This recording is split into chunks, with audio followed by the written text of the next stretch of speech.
Hai, Assalamualaikum semua. Okey, hari ni saya nak bawa korang review satu kereta pickup yang nampak garang tapi praktikal. Ini sebelah saya ni, ini adalah Mitsubishi Triton VGT CC 2.4 model tahun 2020.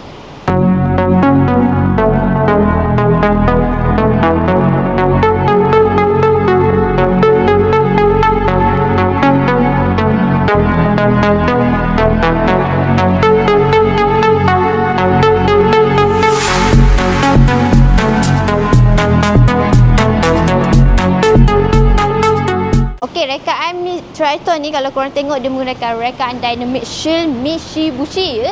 Dan juga lampu dia nampak slim je dekat sini yang kecil je, okey. Dan juga grill dah hadapan kat sini nampak besar tak? Memang nampak dia macam masculine punya kereta kan, betul tak?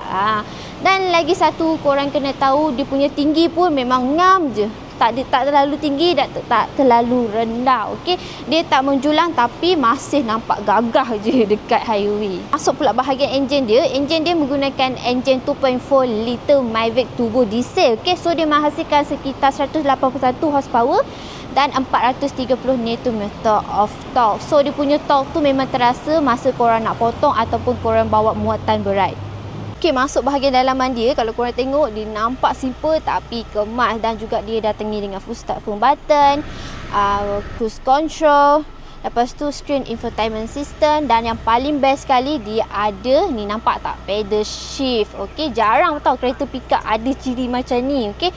Dan lagi satu, dia juga datangi ni dengan seat dia pun didatangi dengan leather seat. Sangat selesa untuk korang drive untuk perjalanan jauh ataupun dekat. Walaupun ni kereta pickup tapi dia selesa. Okey, steering dia pun ringan untuk korang bawa dekat bahagian bandar ataupun dekat kampung, sangat selesa. Okey, dari segi pula Triton ni dia lengkap dengan 7 airbag, ABS, traction control dan hill start assist.